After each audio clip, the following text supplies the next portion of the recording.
Baik, saya nak sejauh mana saya nak dapatkan orang kata kalau boleh ya Abu Ahmad, saya ambil sikit kod daripada orang kata penonton yang mahukan sedikit penjelasan. Keyakinan yang boleh orang kata ya Abu Ahmad Datuk kongsikan, keyakinan bahawasanya kerjasama penyatuan ummah ini perlu didokong dan disokong oleh setiap rakyat, khususnya daripada Kelantan ataupun seluruh untuk rakyat Malaysia. Saya meyakini bahawa oleh kerana suasana yang ada seperti yang disebut oleh moderator daripada awal tadi, bahawa suasana yang berlaku hari ini dari segi orang Islam rasa terancam dan sebagainya. Jadi dengan sendirinya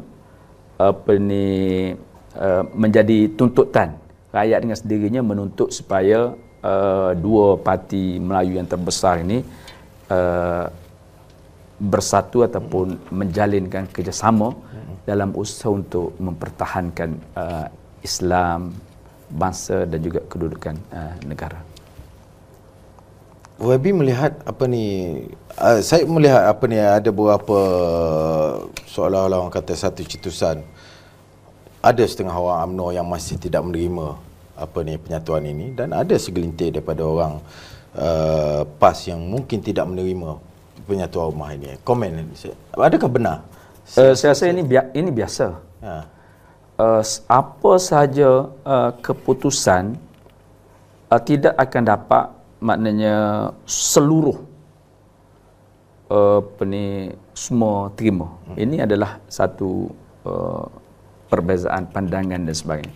Cuma saya meyakini bahawa ahli-ahli PAS, walaupun barangkali mereka ada pandangan yang berbeza, tapi apabila keputusan telah dibuat oleh pimpinan, mereka akan akur.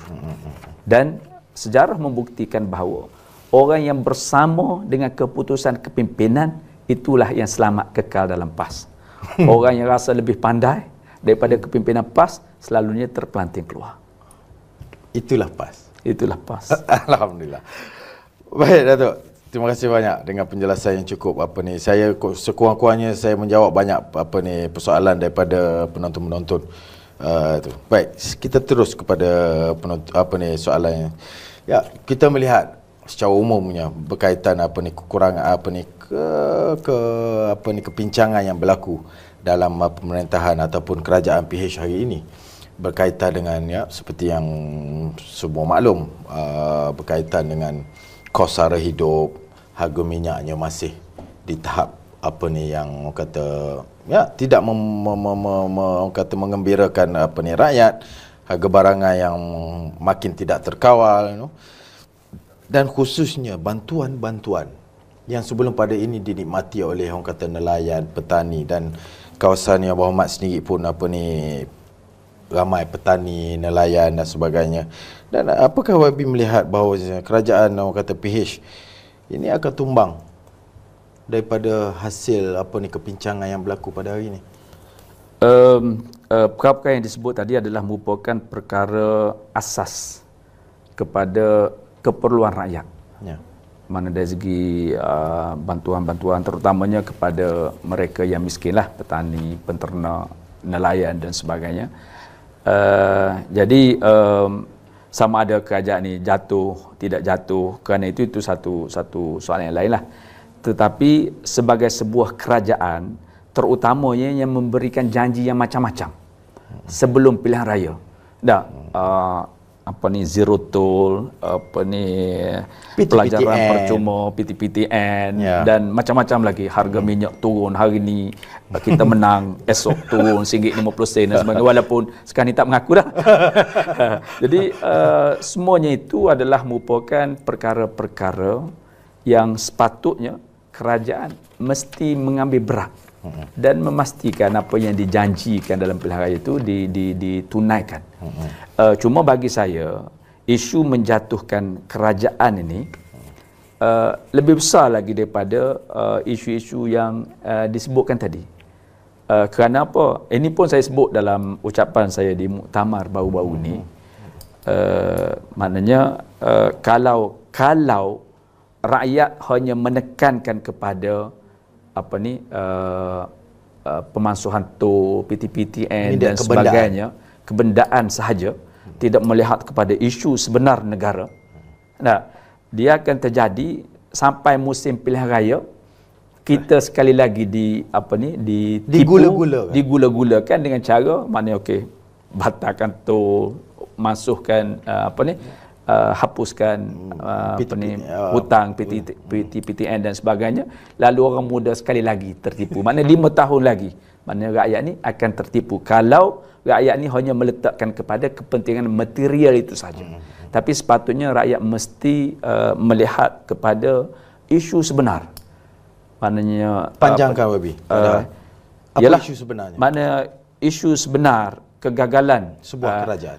Kerajaan Pakatan Harapan hari ini adalah dalam menyatu padukan kaum. Nah, walaupun memulihkan ekonomi, menaik tinggi taraf kehidupan dan sebagainya, dan mengambil kira sensitiviti umat Islam, orang Melayu yang menjadi kaum yang utama dalam negara ini. Okey. Ibu Muhammad Datuk, saya akan ikut banyak soalan lagi, tapi kata kita nak pergi kepada soalan-soalan penonton. Ini Samad daripada mana tak dinyatakan. Mungkin lagi sikit daripada tu. Apakah komen Abang Muhammad Datuk tentang wujudnya parti-parti Melayu baru? Seperti contoh macam Putera dan Parti Negara dan lain-lain. Tidakkah ini dilihat sebagai punca kepada perpecahan lagi Melayu itu sendiri? Ya, semua orang boleh ada pandangan masing-masing, tapi dalam kita kena juga menghormati Malaysia sebagai negara demokrasi yang mana rakyat boleh menubuhkan parti, boleh bertanding dalam pilihan raya dan sebagainya. Itu adalah merupakan hak mereka. Cuma rakyat mesti bijak, mesti cerdik masa memilih. Soal parti nak ada berapa? Kita tidak boleh. Maknanya sebagai seorang pejuang Islam yang demokratik lagi, kita tak boleh menyekat. Kita tak boleh demokrasi tidak boleh sekat. Cuma rakyat harus bijak. Pemimpin mesti bertanggungjawab bahawasanya apa saja tindakannya tidak memecah belahkan masyarakat. Ini mesti. Dan rakyat boleh nilai, boleh pilih mana-mana yang mereka rasa baik untuk mereka. Ya, masih lagi kepada soalan. Saya nak kena sampaikan soalan ni sebab ada remark sini. Kena tanya ya Abang Ahmad.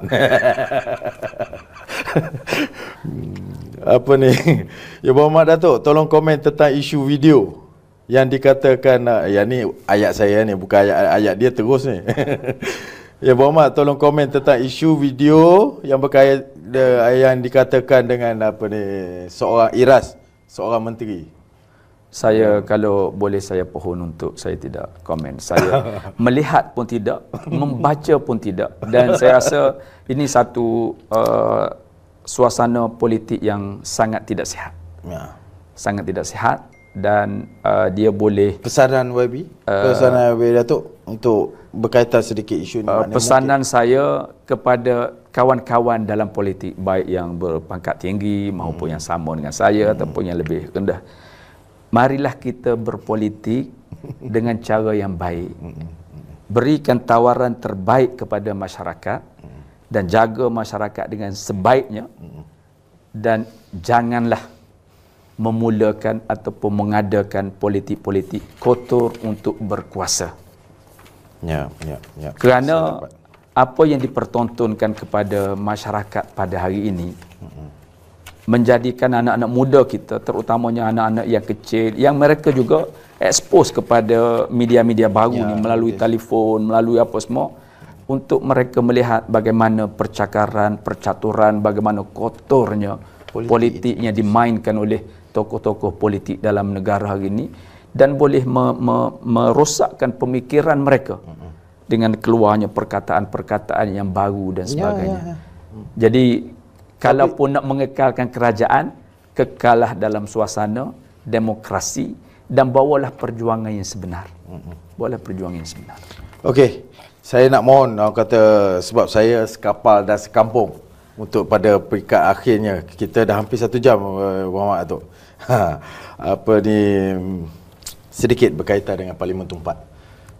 Ya, Yang Berhormat Datuk dia menang pada pilihan raya lepas, dan saya merupakan pengundi dalam Parlimen Tumpat itu sendiri, dan bangganya saya kerana Parlimen Tumpat merupakan YB menang pada tangga ketiga YB, dari segi ranking jumlah majoriti dalam pimpinan PAS buat jadi 20,000 lebih, 21,000 dan timbalan Tuan Ibrahim Tuan Ahmad sendiri dalam 19,000 dan YB 17,500.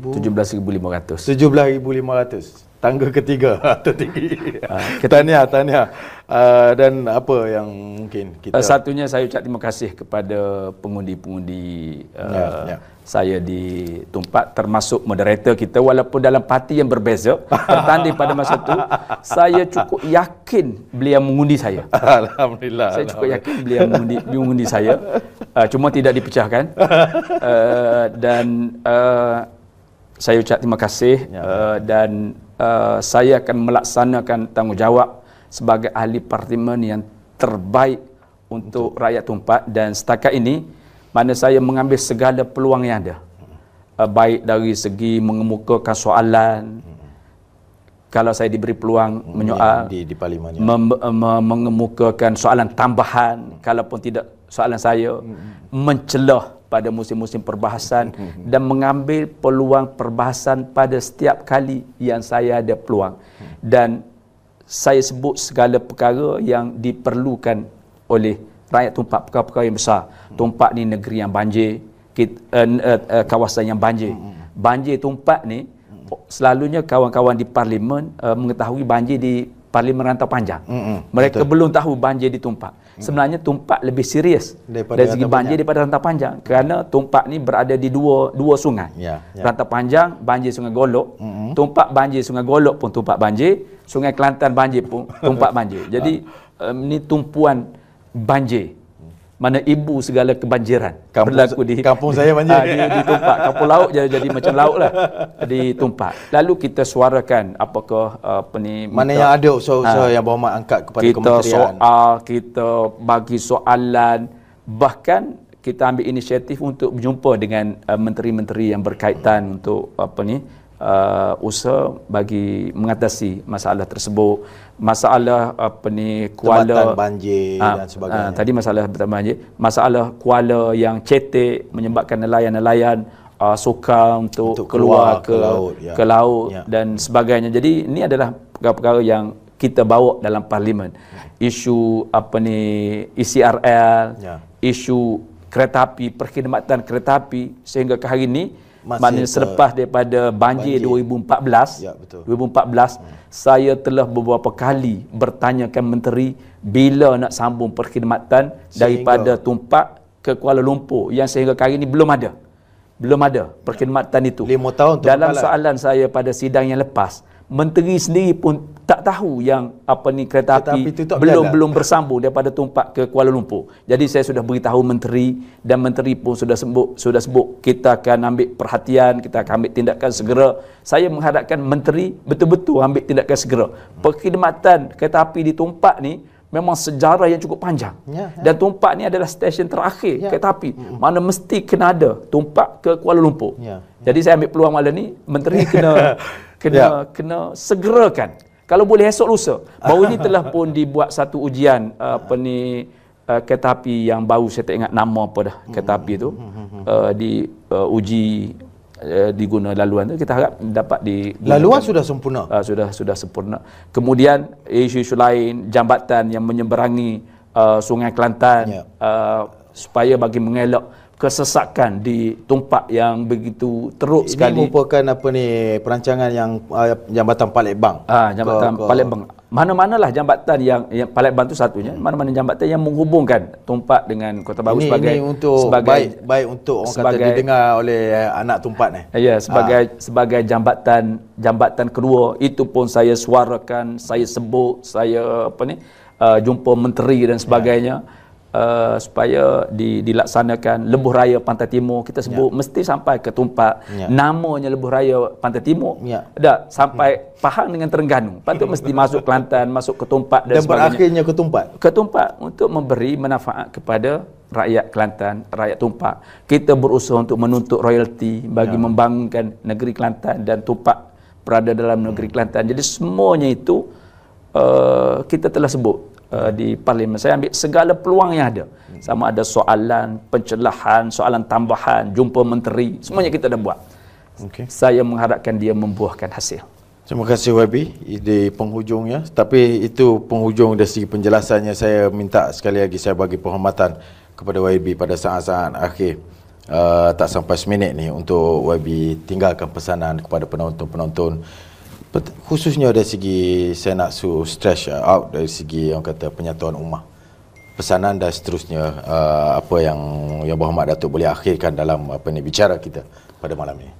Saya menyerulah rakyat supaya benar-benar menjadi rakyat yang bijak berpolitik dalam usaha untuk menilai kerajaan yang ada, supaya kerajaan ini benar-benar dapat melaksanakan janji-janji, dan juga supaya rakyat mendapat manfaat sebaiknya, dan bukan hanya terpengaruh dengan gimik-gimik politik apa yang ditonjolkan baik dalam TV ataupun dalam parlimen sendiri yang dikuasai oleh kerajaan. Dan sekali lagi saya nak sebut, Islam memberi keadilan kepada semua. Jadi saya menyeru bersamalah, baik kepada orang bukan Islam sendiri, kerana jaminan yang begitu besar keadilan kepada orang bukan Islam ni ada dalam Islam. Jadi kalau mereka bersama dengan Islam, kita akan beri keadilan, dan harta negara ini akan terselamat, kerana kita ni takut kepada Allah Subhanahu Wa Taala, bukan sekadar takut kepada SPRM. Kerajaan DAP perlu dijatuhkan? Mesti. Saudara-saudari, penonton yang saya hormati, alhamdulillah kita 1 jam bersama panel kita pada hari ini. Yang Berhormat Tuan Haji Cik Abdullah Maknawi, merupakan ahli parlimen bahagian Tumpat, ahli parlimen Tumpat, dan kita mengerungkai dan orang kata kita berkongsi banyak perkara pada malam ini, dan terima kasih sekali lagi Yang Berhormat Datuk. Sama-sama. Dan saya mengharapkan untuk